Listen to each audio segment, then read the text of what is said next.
everybody, and welcome to iReadit, bringing you your daily news of the internet for May 24th, 2018. I am Michael Schwahn.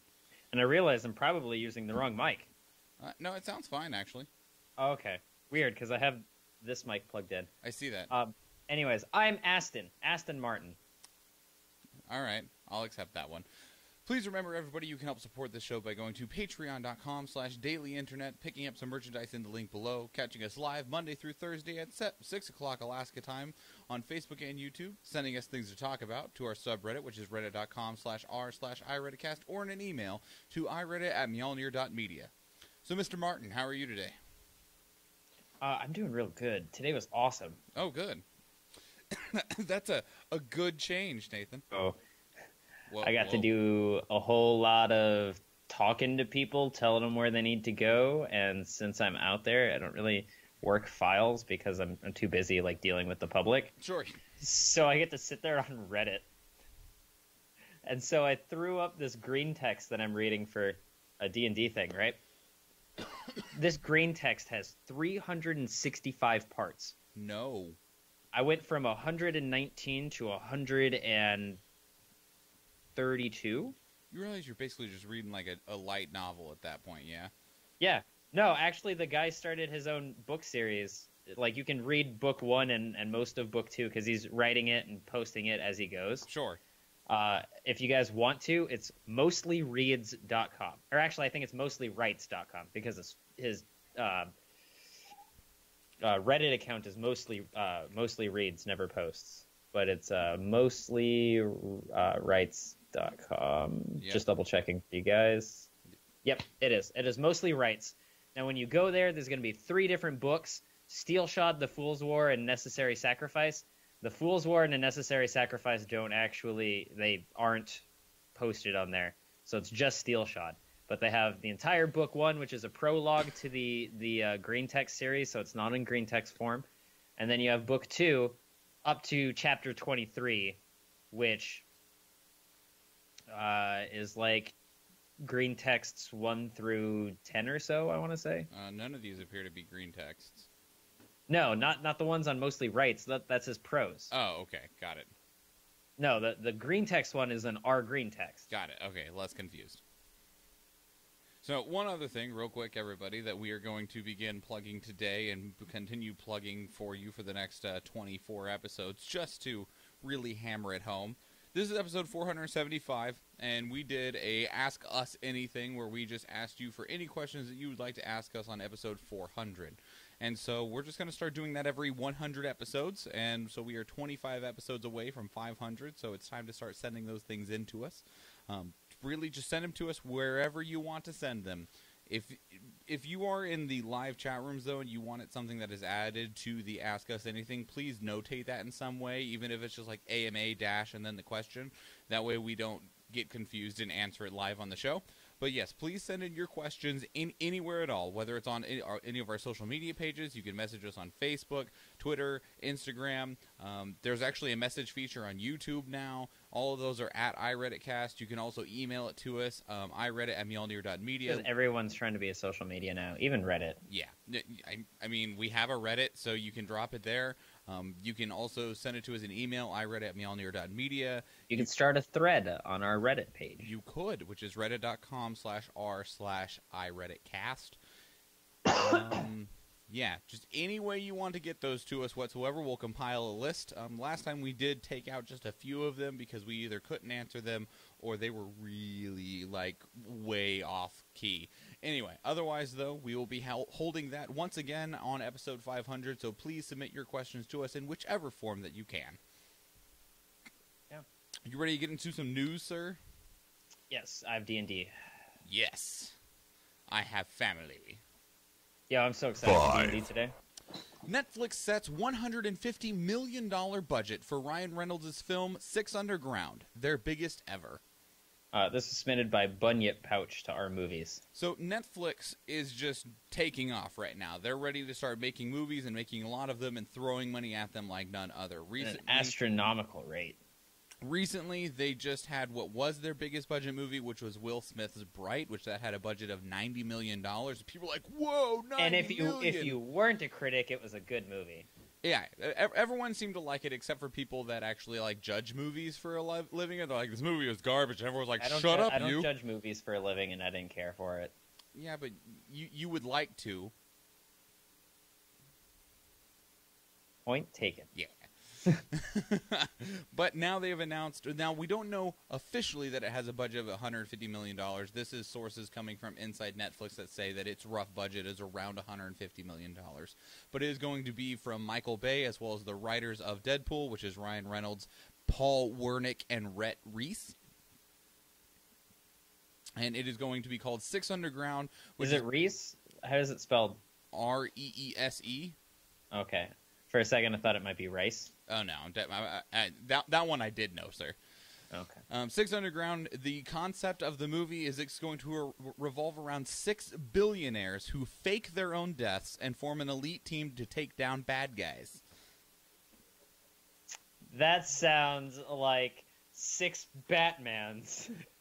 Except jammed into a room. Except it was 6 Batmans that faked their own death, and I imagine I've done that before. I imagine it's going to be farther, not so much Batman, and more along the lines of like because it's Ryan Reynolds, so I bet it's going to be somewhere between like not as corny / cheesy as Austin Powers, but in that same vein of very comedy-esque with these 6 super rich guys that have all these high-tech toys. Maybe they don't even know how to use them that well. Yeah. Yeah, that sounds about right for a Ryan Reynolds movie. Yeah, and then because it's Michael Bay, it's going to be like, whoa, crazy cuts and action shots and explosions, yeah! Just like that. All right, sure, and there's going to be lots of lens flare. Lots and lots of lens flare. There will be lens flare from muzzle flashes off of their machine guns. Gross. And you know it could happen, too. That's real gross. Especially because it'll be like a super slow-mo where one of them's shooting and the muzzle flashes are going while an explosion in the background, lens flare. In slow motion. In slow motion. Oh, God, that sounds so bad. 4. Donald Trump's personal lawyer, Michael Cohen, received a secret payment of at least $400,000 to fix talks between the Ukrainian president and President Trump. This was submitted by Singular Fate to Our World News. So, the truth just keeps coming, Nathan. Yeah. In which case, the special investigation with Robert Mueller through the FBI, they're investigating Michael Cohen along with all of his everything. They've pulled a bunch of his banking records, and they found that he received a substantial amount of money from Ukraine, although they haven't figured out the exact number yet because they're still trying to pinpoint that down. And the actual numbers that we're getting so far are coming from sources out of Ukraine. Because when Donald Trump first became president, the president of Ukraine was wanting to have a conversation with them, to even if it was just a very short conversation, to give the appearance as though the two countries were talking, to try and improve relations through the two countries and also give a inlet through Russia. Now, it is found out that the most that he was able to get was going to be a photo op with the President of the United States, and that wasn't good enough. He needed, even if it was just a 5-minute conversation, something to where it could be considered a talk, a political conversation. And so, somewhere between $400,000 to $600,000 was transferred to Michael Cohen, in which within a month afterwards, the Ukrainian president had a actual meeting, and where they had a conversation and talked at the White House with the President of the United States, Donald Trump. All right. Well, is that very legal? Probably not. Shakes the 8 ball. Chances look bad. God. Magic 8 Ball really knows everything. It does. All the secrets to the universe held in a piece of plastic full of blue water. All right, small tangent. In the Star Wars RPG, there is a race of aliens that have essentially the same thing. It's like a weird like gem or something. And I really want to play one with a Magic 8 Ball. Do it. It'd be a lot of fun. Anyways, this doesn't surprise me because it seems seedy and underhanded. I mean, it's kind of a lot of what we've seen from not Donald Trump himself, but from people on his team like Paul Manafort, Michael Cohen, and you know even people like George Papadopoulos, just people that were inside of his own team, that instead of Trump himself doing it, it's a lot of people that it's hard to directly prove that it was connected to Trump in any way. Fucking Kobe. What did? Oh, this is a 9D chess. This game of 9D chess just ain't Cohen his way. Oh, I'm gonna angry react that because that hurt me. Ow.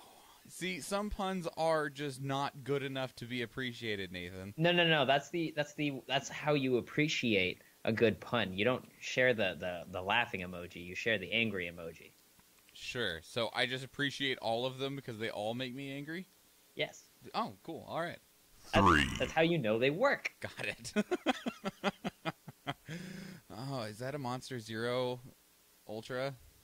No, this is an Arizona Southern style sweet tea. Oh, dang. I don't drink energy drinks. Still, it looked like one, and I wanted one. I've had one energy drink since the beginning of this year, and it's because someone forgot that I wasn't drinking energy drinks, and they bought me a Italian soda with Red Bull.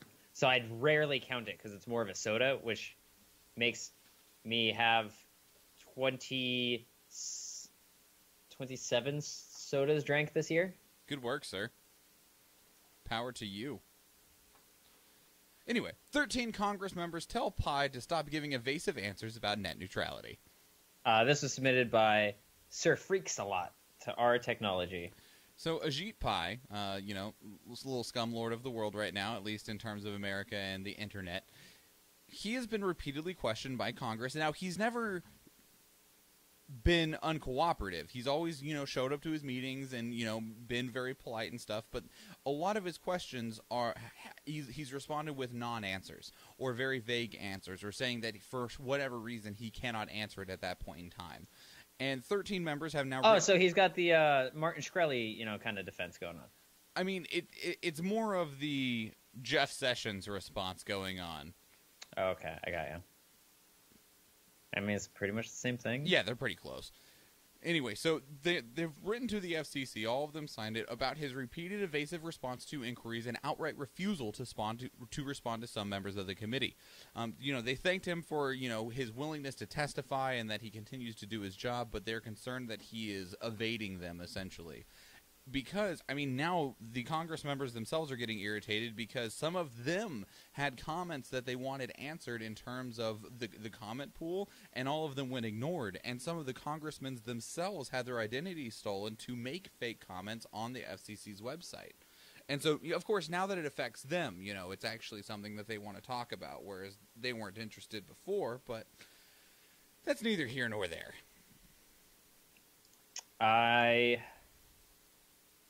I feel like all of this is not going to get very, very far. What we should really do is torture him. I'm really expecting at some point in time, there's already investigations going on around Ajit Pai. I'm really expecting that it just leads to... The nipple clamps? No, Nathan. Oh. Absolutely not. Right, we're America, waterboarding. Yes, exactly. No, Nathan. It's just going to. We're just going to find some paper trail, some email somewhere that's going to show that Ajit Pai literally was completely bought by AT&T, and then it's going to be like, not surprised. I'm already not surprised. That being said, Kobe waterboarding is not fun. Kobe says, or Zuckerview. You know, the interview with Mark Zuckerberg. It wasn't that he was being evasive. His answers were actually quite good. It was that the questions were garbage. It was also that the robot was malfunctioning. It's true. It's true. But it still did well in terms of the questions it was asked. It was just that it was very, very evident that the people asking the questions had no idea what they were actually trying to talk about. Oh, absolutely zero clue. You would think that they would at least get someone who knew a little bit in there. But Nathan, they are the congressmen. They know. Most of your congressmen don't know shit. It's true. 2. Elon Musk wants to rate journalists. Whoa. This is submitted by Independent Speech 8 to Our World News. So he got very irritated at Tesla's recent earning calls because there were members of the media there that were just kind of asking garbage throwaway questions. And he basically said, the answer's right there in the earnings call. You don't need to ask me these questions. What are you doing wasting everybody's time? And so he's just, and because of this, and because of some of the things that were in Tesla's earning call, within an hour after that, there's a bunch of, either vague to vaguely negative headlines about Elon Musk himself and Tesla itself. And so Elon Musk started to be like, you guys are spinning stories and literally propagating fake news because you want to drum up drama over me getting tired at you guys wasting my time. And so he is now interested in creating a website that will rate journalists and news media outlets as a whole. He wants to call the site Pravda, which in Russian just means truth. And he wants to create a site where... Why is it in Russian? Because irony, Nathan. It's because he's in league with the Russians. No, I think it's because he appreciates irony. Russians! He wants to create a site where the public can rate the core truth of any article and track the credibility score over time of each journalist, editor, and publication. All right. Now, this was immediately met with pretty heavy criticism because any system that is based on the public's view that isn't very, very heavily regulated and moderated and monitored is very, very vulnerable to exploitation of setting up a bunch of bot networks to always vote up on your network and down on other networks, or, you can essentially bomb journalists and stuff like that by bombing their posts and, ruining their credibility through the site, regardless of whether there's actually any basis behind it. It is very easy to fuck someone over with the internet. So that is the response that most people have had right now of, that's a cool idea, but if you don't do it right, it's going to be the exact opposite of what you want. And let's also face it, it's the internet. The Onion will be the most credible and reputable news source on that website. You know what? You're not wrong, but that hurts. Yeah. Yeah. One. Oh, I'm sorry. Go ahead. Can I get the same thing, but that rates free porn websites? Probably. That might even already exist. I need to find this. And it's probably based on just how many pop-up ads and scripts it tries to run when you go there. I would hope so. A missile fired at flight MH17 in 2014 that killed 298 people belonged to a Russian brigade. This was submitted by Johnny W94 to Our World News. So this was back in 2014 when a Malaysian Airlines flight was shot down by a missile. Now, it didn't explode in the air, but it did cause the plane to crash, killing all 298 people on board of the Boeing 777. We know there was a missile, and everyone was like, who shot the plane out of the air? And Russia was like, it wasn't us. We didn't do it. And everyone's like, are you sure, Russia? You had people, right there. No, wasn't us. Are you sure? Well, after 4 years of investigation later, actually a little over 3 because it happened later in the year, it was a Russian missile. Now, that said, we know that it was a Russian-made missile, but not a missile that came from Russia. Okay, so it could be something that some other country had. It could be something that was bought or stolen or anything like that, but it was one of the ground-to-air missiles. They're the Russian Buk missiles that was used. It's really unfortunate, but I think that enough countries buy from Russia that we really can't put too much stock into it. At least at the moment. So, yeah. We'll see. At what point does the... What point? At what point does the world need to call Russia out on its bullshit and not? We are trying. Yeah, but there's a point where you actually do it and not like what the UK did of Russia. We know it was you. Come on. Okay, so what are you going to do to them then? I don't know. Exactly. It's not my job to make those decisions, Nathan. Russia is so big. It is such a big superpower that it's really hard to fuck with. So we're just going to sit here and let them mess with us? I mean, aside from putting sanctions on them, which we're not doing for some fucking reason. Oh, that's right, we're trying. Aside from putting sanctions on it to hurt their economy, there's really not much you can do aside from going to war. World politics are lame. Yes. Lame. If you want to keep world peace, then it's really unfortunate. You got to let Russia kind of do what they do, unless you're down to actually punish them through sanctions. Sure. That's how you punish people nowadays. You hurt their economy, and you look. Stab them in the wallet. I'm Mr. Meeseeks! Look at me! Nathan, what did you care about in the last 24 hours? I cared about Netflix briefly passing Disney for being biggest pure media company in the world by market value. Was it for like 5 minutes? Something like that. And it was only, I want to say it was only by a couple million. Whatever. Their shares were worth $152.6 billion, and Disney's stock fell 1%, and now has a market value of $151.8 billion. Nice. While Netflix rose by 1.8. So that's just they closed off its highs, the market value of 151.8. Disney trimmed its losses to close to 0.76% lower for a market capitalization of 152.2 billion. So it's crazy. And think, Netflix used to be this crazy service that people are like, what, you're going to mail me a movie every couple of weeks? That's what I started with. I remember when Netflix first started doing streaming, and in order for me to be able to stream it on my on a PlayStation or a Wii or an Xbox 360, because at the time it was PS3, Xbox 360, you had to get them to mail you this red disc. Yep. And so I had a shitty time because I had a Wii, and their graphics at the time were not the greatest. So rocking like 180p. I remember watching so many dope-ass movies, though. Me and my dad and my grandpa sat there and watched Omega Man through the Wii, which, if you don't know what Omega Man is, it is I Am Legend, but more closely written to the book. Sure. Because I Am Legend is not anything like the book, aside from very, very minute things. I am very interested to see if Netflix continues to expand its anime division. They are, by the way. I know, but I want them to do it more.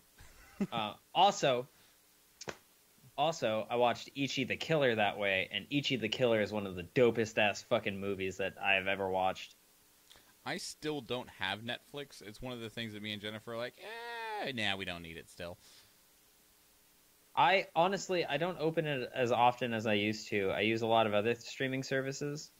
The one I use a shit ton of Crunchyroll. Yeah, we use a lot of Crunchyroll because anime. We also use Amazon Prime Video from time to time as well. I use Hulu for Atlanta. By the way, I have a question to you. And since you brought Hulu up, and since you probably know the answer, does Hulu still have a free option? Yes. Yes? But it's real shitty. It's real bad? Real shitty. I assume that most of their library isn't available and it's plagued with ads? Yep. Okay. Wasn't sure. Okay. It's just like how Crunchyroll still has a free service. Oh, God, and it's... the thing is with those services, though, like, it's not a problem that you have ads. It's not a problem that you have a lot of ads. The problem that ends up coming to you is that all of your ads during particular blocks end up being the same.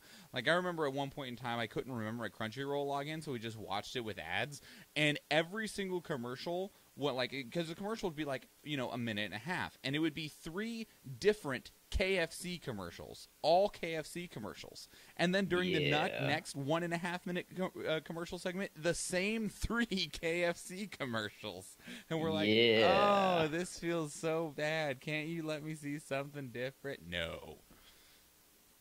Yeah, it was I like it though. No, bring it back. Bring me all of those same KFC commercials back to back. Thing I cared about in the last 24 hours is something that just happened in the last few hours, and that is John Bain, otherwise known as Total Biscuit, otherwise known as the Cynical Brit, has succumbed to cancer and passed away. Breakfast cut and pache. And, that's extremely depressing. I legitimately cried inside my office today when I first discovered that news. He was born July 8th, 1984, passed away today, May 24th, 2018. He was 33 years old. He leaves behind his wife and his beautiful daughter. I'm surprised I hate to say it, I'm honestly surprised he survived so long with cancer. Well, I mean, he did the thing that they tell you to do when you have cancer. Is he, like, because he was diagnosed with terminal cancer in his liver, but the doctor said if you go through the full treatment, you do hardcore chemotherapy, you have a 25% chance. And he goes, I will take that 25% chance, because that 25% chance is better than zero, better than dying and leaving behind my family.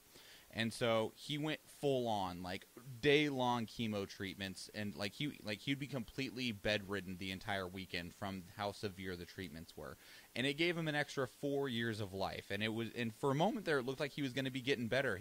The doctors told him his cancer was in remission, that they could start looking at curative treatments rather than preventative. And then it just doubled back down, finished eating his liver, and he started to just really deteriorate. He announced his retirement like a month or two ago, and it just went super downhill from there because his body had become resistant to the chemo. So because that's like the last thing you want. Yeah, because it means that your treatments are no longer doing anything, that your body is fighting against the treatment at that point because it built up Well, an to immunity. be fair, it's because you're blasting your body with radiation. Yeah, well, and you're injecting poison into yourself. Right. But unfortunately, his body did begin to fight back against the chemo treatment, which meant that the cancer was no longer going to be able to be fought anymore. It was doing what a body was supposed to do, and that's really unfortunate. Yes. Yep, technically the body did what it was supposed to do, which is, like you said, unfortunate. So, that was extremely depressing and not something that I wanted to see today or ever. I was extremely happy and hopeful when he said that there would be a chance that he might actually be able to beat it, but cancer is a terrible thing. I hate cancer a lot. Yeah, it's awful. Yeah. So rest in peace, John Bain, Total Biscuit, Cynical Brit, whatever you know him as. One of the most recent things he has done is WTF Is series on his YouTube channel, as well as the Co-Optional podcast. For myself, he's a huge person that got me interested in video games, got me interested in creative production, got me interested in podcasting and doing. That's why I bought videos. Magica. So, he's the reason that we've bought a lot of games, because he was such a but Magica was a very, very heartfelt game for me. Sure, but he was such a genuine person in every point of his life. He didn't care if him being honest would potentially hurt his career or how people viewed him, because he felt that being dishonest to himself was worse than people viewing him in a different light, because he wanted you to view him as who he really was, and that's how he lived his life.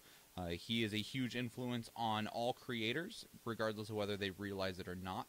Without people like Total Biscuit, a lot of Warframe wouldn't be so popular as it is. It's not even about the video games itself. I'm not talking about video game creators. I'm talking about creators like us, YouTubers, podcasters, etc. He was one of the original people that set a strong foundation and groundwork for such things to exist and thrive. I mean, he created Blue Please like 12 years ago in the early years of World of Warcraft, and that allowed people to actually realize that there's a level of... It was one of the first places that people actually he was one of the first examples of somebody who built a level of success off of being a creator, rather than trying to find a business and a field that you get hired by and they pay you money. Are you alright, Nathan?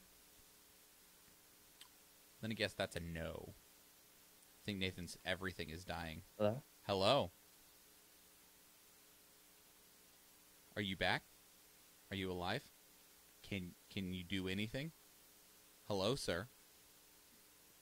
I'm just going to assume Nathan's just completely dead. Michael, no, Nathan, no. Not Michael, no. Nathan, no. Michael, please. I'm here, buddy. Oh, he just hung up. Oh, no. Anyway, all right. Well, maybe he'll call back, maybe not. But we'll go ahead and start transitioning out of the show at that point. Hi. Hello. Welcome back. I am now getting ready to leave because I wasn't... I accidentally unplugged my headset. When I tried plugging it back in, changing the settings, it fucked with my camera. And then, the thing froze or something because it said that we were in a conversation for 0 seconds. Nice. So Good work. It's like, that's not possible. So please remember, everybody, that we will be holding an AMA, and Ask Me / Us Anything is really so an AUA, but that sounds stupid. Everyone knows them as AMAs. Anyway, Ask Us Anything on episode 500, so please begin submitting your questions for those. As many as you want. You want to, just send us a list. You want to send us 20 questions? Do it. We don't care. That's fine. We will stick them in the spreadsheet, and we will begin just putting those together, and we will answer them all again on episode 500. It doesn't matter if they're serious or not, what our favorite game is, what our favorite color is, what's a terrible memory from when we were 6 years old. Throw whatever you want out. No, I don't remember shit from I don't either, Nathan, but it was complete, different from what's your favorite color. But otherwise, what is your quest? To find the Grail.